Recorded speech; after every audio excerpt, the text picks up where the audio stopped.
Hello student, तो कैसे हैं आप लोग। मैं हूँ आपकी सोशल साइंस टीचर। मैं लीडिंग स्टडी की एक एसएसटी फैकल्टी हूँ। सो स्टूडेंट, अगर ये जो ज्योग्राफी की और अदर सब्जेक्ट की नोट्स आपको अवेल करना चाहिए तो आप गूगल प्ले स्टोर में लीडिंग स्टडी की ऐप डाउनलोड कर सकते हैं और ज्योग्राफी की और अदर सब्जेक्ट की नोट परचेज भी कर सकते हैं। ठीक है। सो आज मैं क्लास 10th की सीबीएसई बोर्ड की एक इम्पोर्टेंट चैप्टर आपको पढ़ने वाली हूँ। उस चैप्टर का नाम है forest and wild life resources. Okay. So student, what is biodiversity?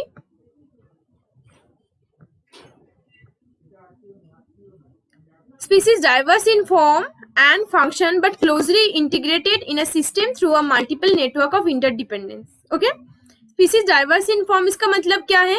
देखो स्टूडेंट, एक ह्यूमन बीइंग और एक बर्ड्स की जो फंक्शंस है वो काफी अलग अलग होते हैं। हम पैदल चलते हैं किसी एक जगह से दूसरी जगह जाने के लिए, ठीक है। और जो बटरफ्लाईज है और जो डिफरेंट काइंड्स ऑफ बर्ड्स है उसकी विंग्स किसके लिए चाहिए? उड़ने के लिए चाहिए। So they are completely diverse from each other and their functions are also diverse from each other. And they are also closely integrated in a system through multiple network of interdependence. Okay? देखो student, मानो trees को grow करने के लिए abiotic factors की जरूरत है। Abiotic factors क्या है? एबायोटिक फैक्टर्स है जिसके जीवन नहीं होते, उसको हम बोलते हैं एबायोटिक फैक्टर्स। सो ट्रीज को ग्रो करने के लिए एबायोटिक फैक्टर्स चाहिए, सनलाइट चाहिए होगी, कार्बन डाइऑक्साइड चाहिए होगी और सॉइल चाहिए होगी। सो ये है abiotic factors. Okay. So student, अब ट्रीज तो ग्रो हो गया, ट्रीज के ऊपर कौन एनिमल्स डिपेंड करेगी? ये जो जिराफ है डिपेंड करेगी, ठीक है। और जिराफ के ऊपर ये लायन, देखो लायन जो है वो जिराफ को खा रही है। So all these animals and plants are completely dependent on one another. Okay, I hope it is clear to you.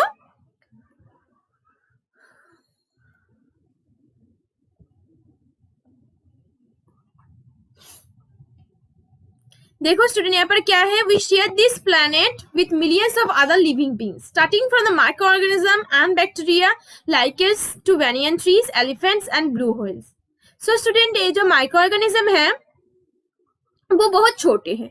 वो कैसे इस एलिफेंट्स एंड ब्लू व्हेल्स को ऊपर डिपेंडेंट है? और ब्लू व्हेल्स और एलिफेंट्स क्यों इस माइक्रो ऑर्गेनिज्म के ऊपर डिपेंडेंट है, इसको हम डिटेल तरीके से डिस्कस करेंगे, ठीक है। देखो स्टूडेंट, मानो ये एक फिश है, तो जब फिश मर जाएगी तो क्या होगी? ये माइक्रो ऑर्गेनिज्म है, वो इस फिश की जो कॉम्प्लेक्स मटेरियल है इसको सिंपलेस्ट सब्सटेंस में कन्वर्ट करेगी और मिट्टी के साथ मिला देगी। सो स्टूडेंट, इस फिश में भी तो कुछ ना कुछ न्यूट्रिएंट्स आ ही था, तो जब ये न्यूट्रिएंट्स से मिट्टी के साथ मिल जाएगी तो एनवायरनमेंट में एक इकोलॉजिकल बैलेंस मेंटेन करेगी। Okay. So, for example, the plants, animals, and microorganisms recreate the quality of the air we breathe, the water we drink, and the soil that produces our food, without which we cannot survive. Forests play a key role in the ecological system as these are also primary producers on which all other living beings depend. देखो student, forest को हम क्यों primary producers बुलाएंगे? Why the forest are called as primary producer और why the plants are also called as primary producers? So now we will elaborately discuss about that concept. Okay. So student, ये क्या है? ये है plants, ठीक है। So plants को हम बोलते हैं primary producers because plant can produce their own food, ठीक है। तो अब बताओगे तो हमारे मम्मी भी तो किचन में खाना पकाते हैं ना, तो मम्मी को क्या हम प्राइमरी प्रोड्यूसर्स बुलाएंगे? नहीं। देखो स्टूडेंट, प्लांट जो एबायोटिक फैक्टर की मदद से और फोटोसिंथेसिस मेथड्स की हेल्प से मदद से वो खुद का खाना खुद बना सकते हैं, ठीक है। जैसे क्रॉप वगैरह ये सब प्रोड्यूस होते हैं। सो स्टूडेंट, प्लांट्स के ऊपर कौन डिपेंडेड है? प्लांट्स के ऊपर डिपेंडेड हार्बीवोरस एनिमल्स। तो कुछ स्टूडेंट कंफ्यूज हो जाते हो among herbivores, carnivores and omnivores animals के बीच में। तो हार्बीवोर्स मतलब क्या है स्टूडेंट? हार्बी मीन्स हर्ब्स और ग्रास। ओके, सो जब हम किसी दुकान में जाते हैं कुछ मेकअप किट खरीदने के लिए, ठीक है, तो हम बोलते हैं कि भाई मुझे जरा हर्बल प्रोडक्ट दे देना, ठीक है। सो इसका मतलब है हार्बीवोर्स, ठीक है। सो हर्ब्स, जो एनिमल्स हर्ब्स और ग्रास खाते हैं उसको हम बोलेंगे हार्बीवोरस एनिमल्स, ठीक है। जैसे एग्जाम्पल दो स्टूडेंट, जो है गोट, शीप, ये सब है हार्बीवोरस एनिमल्स। ओके, सो हार्बीवोरस एनिमल्स के बाद क्या है? हार्बीवोरस एनिमल्स के बाद है कार्निवोरस एनिमल्स। सो कार्निवोरस जो एनिमल्स फ्लेश खाते हैं यानी कि मीट खाते हैं उसको हम क्या बोलेंगे? उसका हम बोलेंगे कार्निवोरस एनिमल्स, ठीक है। और omnivorous means, omni means everywhere, ठीक है। omnipresent mean everywhere, so omni something related with every, omnivores mean वो जो सब खाते हैं उसको हम बोलेंगे omnivorous। so human beings are also fall under omnivorous animals, ठीक है।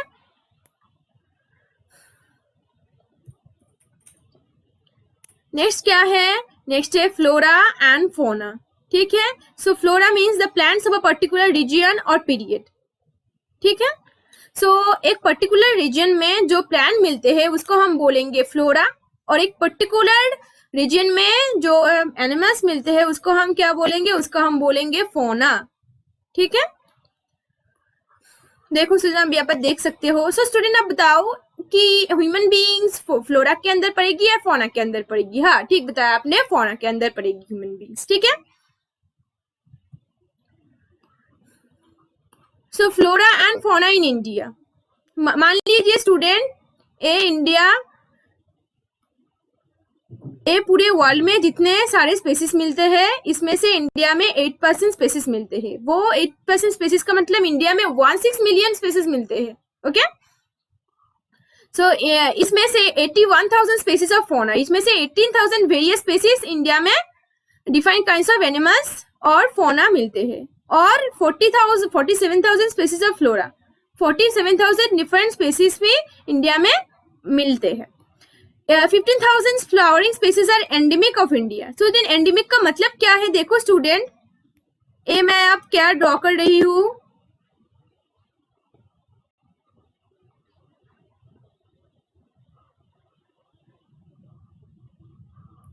देखो स्टूडेंट, ये है वेस्ट बंगाल। देखो स्टूडेंट, वेस्ट बंगाल की जो एनवायरमेंट है उस एनवायरमेंट में मैंगो ट्री अच्छी होती है, ठीक है। और मैंगो ट्री की होने के लिए वेस्ट बंगाल की एनवायरमेंट सबसे ज्यादा सुइटेबल और अप्रोप्रिएट है, ठीक है। सिर्फ और सिर्फ इस जगह में अच्छी से होगी, okay. So these are called endemic species of India. तो अगर मानो आप यूएसए में जा रही हो, ठीक है, तो आप एक मैंगो ट्री के सैपलिंग्स वहां पर छोटी सी ले गया हो, और उस मैंगो ट्रीज को ग्रो करने के लिए different kinds of pesticide, herbicide अब भी यूज किए, तो आप ये भी नहीं बताओगे कि मैं तो आप मैंगो ट्रीज को यूएसए में ले आई हूँ, तो mango trees are also called as endemic species of India. So वो नहीं एंडेमिक स्पीसीज कहलाएगी यूएसए की। जिस रीजन में जो नेचुरली मिलते हैं जो स्पीसीज, उसको हम बोलेंगे एंडेमिक स्पीसीज। तो आप तो आर्टिफिशियली बाहर गो कर रही हो, ओके। नेक्स्ट है क्या? नेक्स्ट है wild flora. 10% wild flora India में मिलते हैं और 20% mammals threaten list. 20% mammals, mammals का मतलब आप सब लोग जानते हो कि जो माँ का दूध पीते हैं उसको हम बोलते हैं मैमल्स। तो मैमल्स और तो थ्रेटन लिस्ट में, इसका मतलब किसी नेचुरल और मैनमेड रीजन की वजह से जो मैमल्स का जो अमाउंट डे बाय डे कम रही है, ठीक है। चीता, pink headed duck, mountain quail, मधुका इंसिग्निस, सुबर्डिया, हेपेटोन्यूरॉन, अ स्पीसीज ऑफ ग्रास, ये सब थ्रेटन लिस्ट में है अभी। देखो स्टूडेंट, ये चीता कितने तेज दौड़ रहे हैं। ये है पिंक हेडेड डक, ठीक है स्टूडेंट, इसका हेड पिंक कलर की है, इसकी वजह से इसका नाम है पिंक हेडेड। ये है क्या है? Mountain quail. ये क्या? ये है मधु का, ठीक है, महुआ, महुआ फ्रूट्स। ट्राइबल जो पीपल है वो क्या करते हैं, इसको फ्रूट को तोड़ के इसमें से जो सीड्स वगैरह ये निकाल के शराब बनाता है। ये one type of grass also fall under endemic species. Vanishing forest, अब हम पढ़ेंगे वैनिशिंग फॉरेस्ट के बारे में। ओके, टोटल फॉरेस्ट कवर, मानो इंडिया में टोटल लैंड कवर है 100%, इसमें से इंडिया में फॉरेस्ट कवर है 24.16%। डेंस फॉरेस्ट है इंडिया में 12.24%। डेंस फॉरेस्ट का मतलब है स्टूडेंट, जिस जगह में बहुत ज्यादा फॉरेस्ट और जिस जगह में बहुत सारी ट्रीज एक जगह में मिलते हैं उसको हम बोलेंगे डेंस फॉरेस्ट। जो अमेज़न में मिलते हैं, ठीक है, ट्रॉपिकल एरिया में मिलते हैं उसको हम बोलेंगे डेंस फॉरेस्ट। ओपन फॉरेस्ट है इंडिया में 8.99%। मैंग्रोव्स है इंडिया में 0.14%। According to the state forest report, forest area 2013 10,098 square per kilometre. तो 1 किलोमीटर में इंडिया में फॉरेस्ट एरिया मिलते हैं 10,098 square per kilometre. So student देखो, ये है मैंगो ट्रीज। मैंगो ट्रीज का रूट देखो कितने इंटरमिंगल्ड है, इंटरमिंगल्ड विद ईच अदर। ये मैंगो ट्रीज कैसे सुंदरबन रीजन को प्रोटेक्ट करते हैं, पहले हम देखेंगे सुंदरबन रीजन कहाँ पे है। देखो इंडिया का मैप, इंडिया में यहाँ पर है वेस्ट बंगाल की एकदम बॉटम में है सुंदरबन रीजन। सुंदरबन में रीजन में क्या है, mango trees. So mango Sundarban region as a natural bodyguard में जो मैंग्रोव ट्री सुंदरबन एरिया को प्रोटेक्ट करते हैं, ठीक है। ये जो रूट्स है सुंदरबन रीजन में जो मैंग्रोव ट्रीज है और डिफरेंट काइंड्स ऑफ जो नेचुरल कैलामिटीज है उस कैलामिटीज से भी प्रोटेक्ट करते हैं इस जगह को। ओके स्टूडेंट, सो अब हम डिस्कस करने वाले हैं IUCN, international union for conservation of nature, ठीक है। IUCN एक इंटरनेशनल ऑर्गेनाइजेशन है जो नॉर्मल स्पेसीज और इंडेंजर स्पेसीज, वल्नरेबल स्पेसीज, कौन स्पेसीज है उसके बारे में एक डेटा पब्लिश करता है, ठीक है। तो नॉर्मल स्पेसीज क्या है, population level eight normal for their survival, ठीक है। हम कभी सोच नहीं सकते हैं कि इंडिया में और वर्ल्ड में कभी जो रास्ते में जो डॉग्स, बिल्ली ये सब वगैरह घूमते हैं वो इन फ्यूचर एक्सटिंक्ट हो जाएगी, ठीक है। वो है नॉर्मल इन देयर अमाउंट, ठीक है, वो सही है इन देयर अमाउंट। नेक्स्ट क्या है, endanger species. In danger of extinction, survival may not be possible if their threats to their population continuous to operate, ठीक है। देखो स्टूडेंट, जो नीलगिरी एरिया में जो लैंडटेल मैकाऊ मिलते हैं, ठीक है, लैंडटेल मैकाऊ जो काफी अब इंडेंजर स्पेसीज के अंदर पड़ती है, क्योंकि नीलगिरी एरिया में जो एनवायरमेंट वो काफी ज्यादा बदल रही है, लेकिन बदलती एनवायरमेंट के चक्कर में लैंड मैकाऊ उस एनवायरमेंट से एडजस्ट नहीं कर पाए, ठीक है। उसकी वजह से उसका जो अमाउंट धीरे धीरे कम रही है, वो इंडेंजर स्पेसीज के अंदर पड़ते हैं। अगर हम थोड़ी सी स्टेप ना ले उसको प्रोटेक्ट करने लिए तो इन फ्यूचर में they can be extinct from our world, ठीक है। Vulnerable species क्या है, vulnerable species are species of animals or plants which are likely to become endangered unless something changes। देखो स्टूडेंट, ये जो स्पैरो है तो आगे आजू बाजू एरिया में मिलते थे, लेकिन जो ये मोबाइल टावर की वजह से जो रेडिएशन एमिट करते हैं इसकी वजह से स्पैरो का जो अमाउंट वो काफी ज्यादा कम चुके हैं। ऐसे ही गंगेटिक जो डॉल्फिन है, एक टाइप की जो डॉल्फिन होती है जो गंगा रीजन में पहले कई सारा मिलती थी, लेकिन गंगा रिवर की पॉल्यूशन अभी काफी ज्यादा बढ़ चुकी है, इसकी वजह से बहुत कम हो गई है गंगेटिक डॉल्फिन की अमाउंट। देखो स्टूडेंट, यहाँ पर कितने सुंदर सुंदर पिक्चर है, ठीक है। फर्स्ट क्या है, ये है लैंडटेल मैकाऊ, ये है ब्लू शीप, ठीक है। उसके बाद क्या है,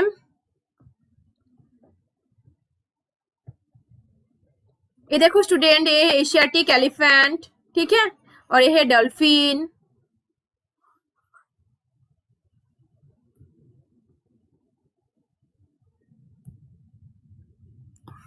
और ये है ब्लैक बाग।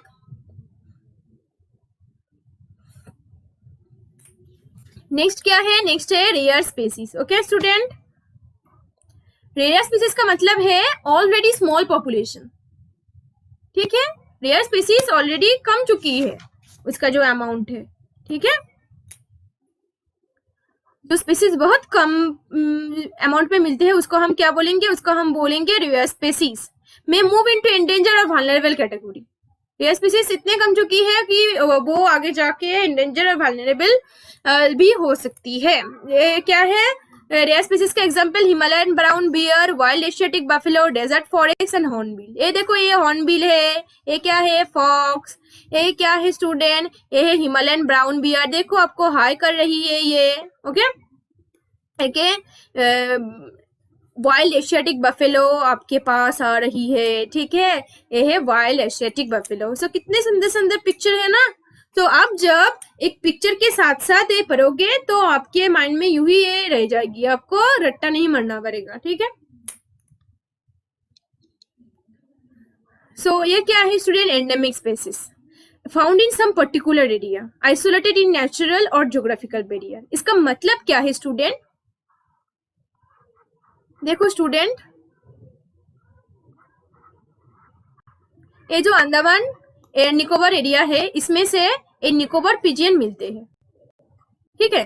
तो अब क्या कि ये तो क्यों इस जगह में ही रहते हैं, वो क्यों नहीं वेस्ट बंगाल में आते हैं, ठीक है। आपके मन में क्वेश्चन आ ही सकती है। देखो स्टूडेंट, अगर पोलर बियर में तो पोलर एरिया में जो पोलर बियर मिलते हैं, अगर हम उसको उठा के लाके इंडिया में ले आए तो बदलती एनवायरमेंट के चक्कर में वो अपने एडजस्ट नहीं हो पाएगी और फिर मर जाएगी। तो नेचुरली वो बाउंड है इस एनवायरमेंट पे और इस पर्टिकुलर रीजन में नेचर ने उसको बांध के रखा है, ठीक है। तो अब हम पढ़ेंगे एक्सटिंक्ट स्पीसीज के बारे में। These are species which are not found after searches of known और likely areas where they may occur, ठीक है। एक्सटिंक्ट स्पीसीज तो आज से पूरा अभी विलुप्त हो चुके हैं, ठीक है। स्पीसीज में भी extinct from a local area, region, country, continent और इंटरआर्थ। एक जो स्पीसीज है वो एक लोकल एरिया से भी एक्सटिंक्ट हो सकती है, वो एक रीजन से भी एक्सटिंक्ट हो सकती है, वो एक कंट्री से भी एक्सटिंक्ट हो सकती है। मानो इंडिया में से जो एशियाटिक चीता एक्सटिंक्ट हो चुके हैं, लेकिन वो एशियाटिक चीता ईरान में अभी मिलते हैं, ठीक है। वो तब आप नहीं बोलोगे, तो आप क्या बोलोगे तब, एक्सटिंक्ट स्पीसीज वो एक पर्टिकुलर लोकल एरिया में से एक्सटिंक्ट हो चुके हैं। तो एक स्पीसीज एक लोकल एरिया से भी एक्सटिंक्ट हो सकती है, एक रीजन एक कंट्री से भी एक्सटिंक्ट हो सकती है। जैसे स्टूडेंट, एशियाटिक चीता एक pink headed duck. I hope it is clear to you.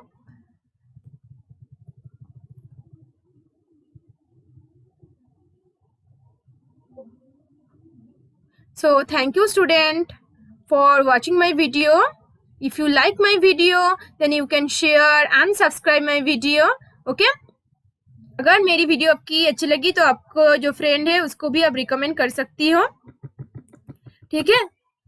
और मेरी वीडियो आपकी जो सोशल नेटवर्किंग साइट है वहाँ पे भी आप शेयर कर सकती हो।